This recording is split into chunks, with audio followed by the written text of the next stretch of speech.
Donc Dieu crée les cieux et la terre. Et on dit c'est l'environnement, donc le biotope. Sœur Marie, c'est quoi le biotope?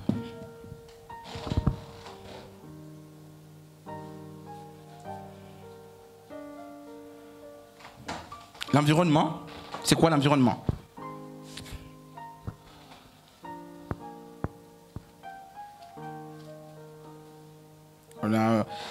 J'ai dit qu'on devait travailler en fait. On devait travailler là.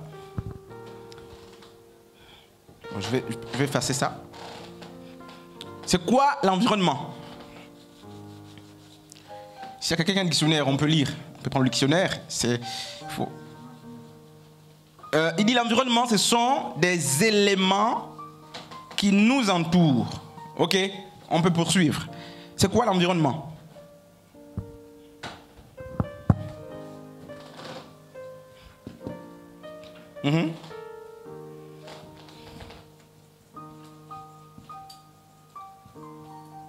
Alors, c'est quoi l'environnement? Violette? Environnement, d'une manière littérale, ne demande pas une définition biblique. L'environnement, c'est quoi?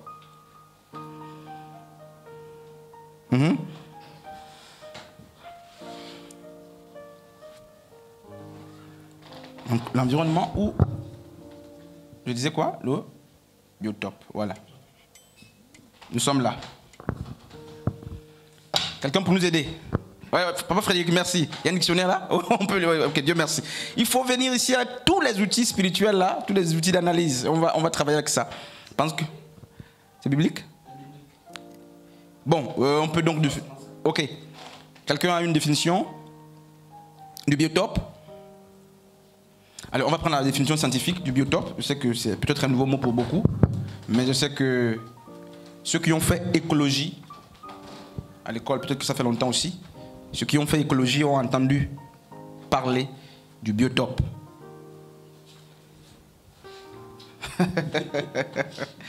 Alors, voici la définition scientifique. Je la donne correctement telle qu'elle nous est présentée. Et après, on va l'analyser. Alors, on dit le biotope, c'est le milieu biologique présentant des conditions de vie homogènes. C'est un milieu biologique présentant des conditions de vie homogènes. Et plus on va dire que c'est un lieu de vie défini par, chez moi j'ai souligné, les caractéristiques physiques et chimiques déterminées relativement et uniformes. Le biotope est un milieu biologique présentant des conditions de vie homogènes. C'est un lieu de vie défini par des caractères, donc des caractéristiques physiques et chimiques déterminées, relativement uniformes. Alors, je posais la question. Donc, ça veut dire que quand on parle de biotope, en écologie, on nous dit quoi? On nous dit c'est quoi? C'est que c'est un milieu propre à un type d'espèce. C'est un milieu... Moi, je sais que beaucoup... Je sais qu'on n'est pas encore... On va me dire qu'on n'est pas encore... On est rentré dans l'enseignement depuis le début. Nous sommes dans l'enseignement depuis le début. Et qu'est-ce qui se passe? Il crée la terre. Il crée les eaux. Donc, il crée les mers même. Voilà. Il crée quoi là? Les forêts, tout ça. Le ciel même et les airs. Et qu'est-ce qui se passe? Ça là, ce sont des environnements, c'est aussi des biotopes. Donc c'est l'environnement, c'est le biotope. Alors qu'est-ce qui se passe, homme de Dieu, femme de Dieu, jeunes gens, vieillards? Qu'est-ce qui se passe? Il se passe que chaque milieu que Dieu a créé est peuplé par une population, est habité par une population. Donc les moustiques sont une population, les fourmis sont une population, les abeilles sont une population, et en tout cas, tout ça là, ce sont des populations. Ça dépend. L'homme forme la population. Tout ça. Donc les animaux marins sont une population. Et qu'est-ce qui se passe? Dieu crée chaque population, chaque espèce en attachant sa croissance et sa maturité, pas spirituelle. Je parle d'une manière linéaire. tout ce que Dieu a créé, qu'est-ce qui se passe? Il crée d'abord l'environnement, ce qu'on a vu. C'est vrai que les espèces étaient créées avant l'environnement, parce que l'environnement doit accueillir les espèces. Dans la pensée de Dieu, l'homme est créé avant son milieu de vie. Mais dans l'exécution, le milieu de vie vient avant l'homme. Et donc, parce que le milieu de vie vient avant l'homme, le milieu de vie doit répondre aux exigences qui facilitent la croissance, la maturité, la sauvegarde de l'homme. Et qu'est-ce qui se passe?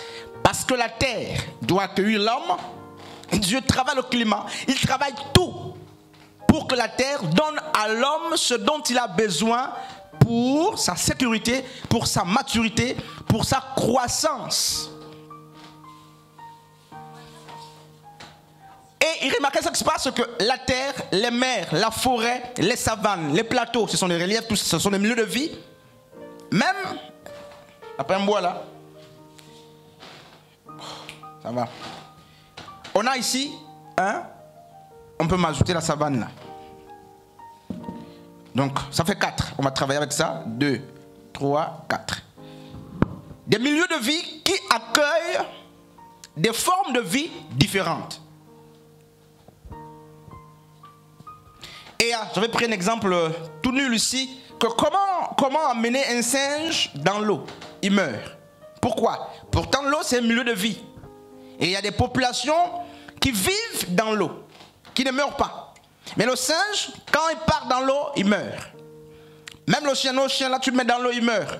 Quelque temps là, il va mourir. Il peut jouer là, il va mourir très vite. Mais pourquoi? Frère te dit. Parce que les conditions de ce milieu ne sont pas pour lui. Ce n'est pas réuni pour lui. Dieu n'a pas créé l'eau pour le singe. L'eau n'a pas été créée pour accueillir un singe. Du coup, le singe n'a pas été créé avec les caractéristiques le permettant justement de rentrer ou de vivre dans l'eau. Et Dieu crée l'homme où? Vrai ou faux? Dans les journées d'Éden. Diel, Israël, Violette, Dieu crée l'homme où? On va vite. Dans le jardin d'Éden, n'est-ce pas? Ce gars-là. Dans le jardin d'Éden, frère te dit? Amen. Or, il faut bien voir les choses là. Dieu crée l'homme hors du jardin. Ce jardin là, c'est comme ça qu'on écrit jardin. Il a planté tout ça. Je vais lire un truc là, tout ça, tout à l'heure. C'est comme ça. Hein? Ça va avec Dieu. Alors, qu'est-ce qui se passe? Dieu crée ici. Donc, la création de l'homme se fait ici. L'homme est là. Maintenant, pourquoi Dieu ne laisse-t-il pas l'homme ici? Puisqu'il y avait les arbres, il y avait tout ici. Un seul gars là. Il y avait les animaux, il y avait tout ici. Parce que la terre n'était pas le jardin d'Éden. Le jardin d'Éden, la Bible dit, Dieu planta. Donc le verbe planter, là, on va aussi le voir. Dieu a planté. Et quand on parle de planter, le mot hébreu dit que planter, c'est quoi? C'est enfoncer, c'est fixer, c'est définir, c'est établir. Donc Dieu a construit une cité ou un autre environnement dans l'environnement qui était déjà créé. Il n'est pas dit que... Non, je ne réponds même pas. Donc je disais justement, pourquoi? J'étais en train de vouloir répondre maintenant là. Pourquoi Dieu enlève-t-il l'homme de son lieu de création? Parce que l'homme est façonné hors de l'Éden. Et l'Éden n'est pas créé quand Dieu a créé la terre. Non. Dieu a planté l'Éden par nécessité. Et remarquez que là encore, l'Éden est planté, l'homme est déjà créé. Pourquoi? Eh bien, vous allez me dire que Dieu improvise.